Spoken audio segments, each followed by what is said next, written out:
जय श्री हरि। पूज्य गुरुदेव के चरणों में बारंबार प्रणाम। बंधुओं, विश्वास की शक्ति अपार होती है। आप जब हृदय में भगवान की कृपा का विश्वास धरते हैं और फिर जो भी कार्य संपन्न करते हैं वह निश्चय ही सफलता का वर्ण करती है। आज की ये कथा इस बात को पुष्ट करने वाली है।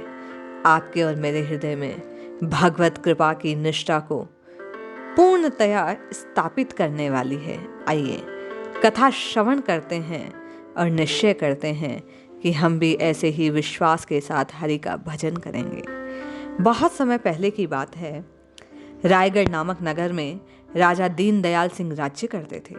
उनके भतीजे का नाम अंगद सिंह था, जो वास्तव में अंगद की तरह ही साहसी, वीर, निर्भयी था। एक बार किसी बड़े मुसलमान सूबेदार ने रायगढ़ पर चढ़ाई कर दी। दीनदयाल सिंह को कभी लड़ने भिड़ने का काम नहीं पड़ा।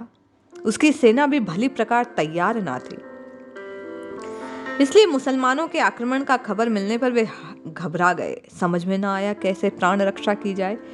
उसी समय अंगद सिंह वहां पहुंचे और महाराज की उस व्याकुलता को देखकर हाथ जोड़ पूछने लगे, चाचा जी क्या बात है? दीनदयाल सिंह ने मुसलमानों के आक्रमण की बात बतलाई और कहा, हमारे पास तो इतनी सेना भी नहीं भैया कि हम उनका मुकाबला कर सकें। नतीजा मुझे लगता है ये होगा कि हमें मारकर राज्य पर अधिकार कर लेंगे। जब अंगद सिंह ने चाचा की बात को सुना तो उन्हें धैर्य बंधाते हुए कहा कि युद्ध में विजय सेना की संख्या पर निर्भर नहीं करता चाचा श्री। 40-50 सैनिक भी हजारों की संख्या को मारने में सक्षम होते हैं। मैं अपनी सेना को लेकर मुसलमान सूबेदार से युद्ध करूंगा। देखता हूं वह कैसा वीर है। पूर्ण विश्वास के साथ वह चल पड़ा। दोनों सेनाओं में मुकाबला हुआ। बड़ी घमासान लड़ाई। मुसलमानों की संख्या अधिक होने के कारण कई बार अंगद सिंह की सेना घिर जाती। जैसे तैसे तलवार से लेकर वह शत्रुओं को घास फूस की तरह काटने लगा। शत्रु के हौसले पस्त हो गए। रायगढ़ की सेना का उत्साह बढ़ गया। अंत में अंगद सिंह सूबेदार के सामने पहुंच गया। दोनों में तलवार चलने लगी। अंत में अंगद सिंह ने भगवान पर विश्वास कर हाथ से भरपूर जोर लगाया और सूबेदार का मस्तक जमीन पर लुढ़कता दिखाई दिया। अंगद सिंह ने उसका मुकुट उतार लिया, जीत का डंका बजाया और वापस रायगढ़ पहुंच गया। सूबेदार का मुकुट बड़ा सुंदर, बहुमूल्य रत्न उसमें जड़े थे। अंगद सिंह ने लड़ाई में विजय प्राप्त करने के उपलक्ष्य में मुकुट से एक हीरा निकाला। उसे भगवान जगन्नाथ को चढ़ाने का संकल्प मन में लिया। शेष पूरा मुकुट राजा दीनदयाल को भेंट कर दिया। राजा दीनदयाल ने वह भेंट स्वीकार करी। एक चुगलखोर सैनिक ने राजा को यह बात बतला दी कि राजन, अंगद सिंह ने इस मुकुट से एक हीरा निकाल लिया है। अंगद सिंह को बुलाया राजा ने। अंगद सिंह आया और बतलाया, समस्त वास्तविकता कह सुनाई। ऐसे भयंकर युद्ध में भगवान जगन्नाथ ने मेरी और सेना की रक्षा की है महाराज। जगन्नाथ के प्रताप से हम विजय हुए हैं। मेरे मन में भाव है कि मैं इस हीरे को भगवान जगन्नाथ को चढ़ाऊंगा, अपने संकल्प की पूर्ति करूंगा। ऐसा पवित्र संकल्प मेरा है। वह कहने लगा, राजा कैसी बात करते हो? लौटा दो हीरा।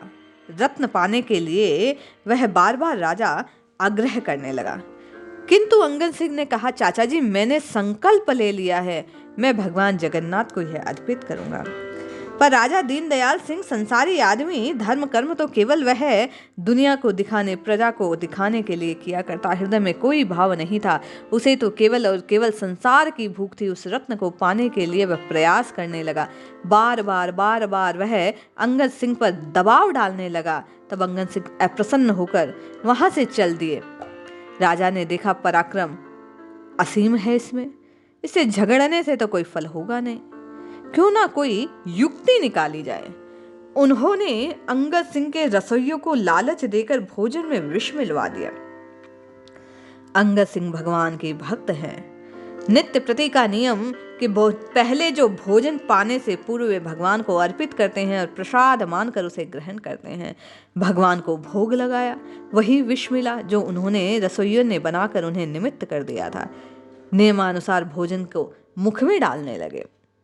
प्रसादी को पाकर भगवान को कृतकृत्य होने लगे।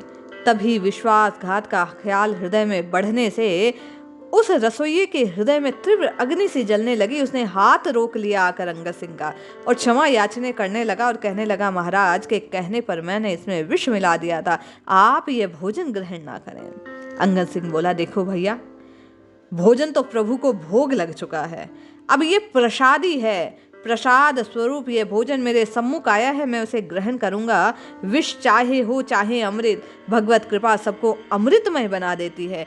ऐसा विश्वास कर वह भोजन को पूर्ण ग्रहण कर अपने कमरे में चला गया। उसके विश्वास की जीत हुई। भोजन का कोई प्रभाव उस पर ना हुआ। शक्ति से अधिक वह अपने को सामर्थ्यवान जानने लगा भगवान के आज के प्रसाद को ग्रहण करने से मेरी शक्ति बढ़ गई है। पर इस घटना को राजा का जो दुष्ट व्यवहार था, जो स्वार्थ बुद्धि थी, उसे देखकर अंगद सिंह के हृदय में आज बड़ी खिन्नता उत्पन्न हुई। उसने निश्चय किया कि अब मैं शीघ्र जाकर भगवान जगन्नाथ को ये भेंट अर्पित करूंगा। ये हीरे का जो चढ़ावा मैं उन्हें चढ़ाऊंगा, उनके हार में ये हीरा सुशोभित होगा। ऐसा निश्चय कर 3 दिन के पश्चात वह सूरज निकलने से पूर्व निकल गए और जगन्नाथ जी की ओर जाने लगे। ये बात जब राजा दीनदयाल सिंह तक पहुंची तो उन्होंने क्रोध करके 100 सैनिकों को उनके पीछे पठा दिया, भेज दिया कि अंगद सिंह को पकड़ो और वह हीरा लाकर मुझे दो, चाहे वह राजी या बेराजी जैसे भी हो, मुझे वह हीरा चाहिए। अंगद सिंह रायगढ़ से 5-7 मील पहुंचकर एक तालाब में स्नान कर भगवान का भजन नाम जप रहे थे। उसी बीच वे सरकारी सैनिक उनके आकर घेर लेते हैं, हीरा निकालने को कहते हैं, अन्यथा उन्हें मार देने की धमकी देते हैं। अंगद सिंह ने कहा, देखो भाई, ये भगवान के निमित्त है। बोले, हम कुछ नहीं सुनते, हमारा भगवान तो राजा है और उसने आदेश किया है कि ये जो हीरा है तुमसे प्राप्त करें और उन्हें समर्पित कर दें। जब अंगद सिंह ने कठिन परिस्थिति को जाना, निशस्त्र बैठे हैं, भगवान का जप कर रहे हैं, चारों ओर शस्त्रधारी सैनिक हैं, तो राजा के भय से भयभीत ना होकर उन्होंने अपने हृदय में जो भगवान के प्रति हार्दिक प्रतिज्ञा थी, उसे भंग ना करने की पुनः संकल्प ले लिया। मन ही मन भगवान से प्रार्थना करने लगे कि नाथ, मैं तो विवश हूँ, मेरे पास अभी कुछ नहीं कि मैं इनसे द्रोह कर पाऊँ, आप ही कृपा कीजिए। ऐसा भाव रखकर यहीं से आप इसे समर्पित जानकर अपने चरणों में स्थान दे दीजिए। ऐसा कहकर उस हीरे को संकल्प करके तालाब में फेंक दिया। सिपाहियों ने देखा, जाकर राजा को सब सूचना दे दी कि महाराज, उसने वह हीरा उस तालाब में डाल दिया, हम प्राप्त न कर सके। जब राजा ने ये बात सुनी तो उसे बड़ा क्रोध आया। कुछ गोताखोरों को साथ ले वह उस तालाब के नजदीक गया। दिन रात एक कर दी उस हीरे की खोज के लिए, लेकिन कुछ भी हाथ ना आया।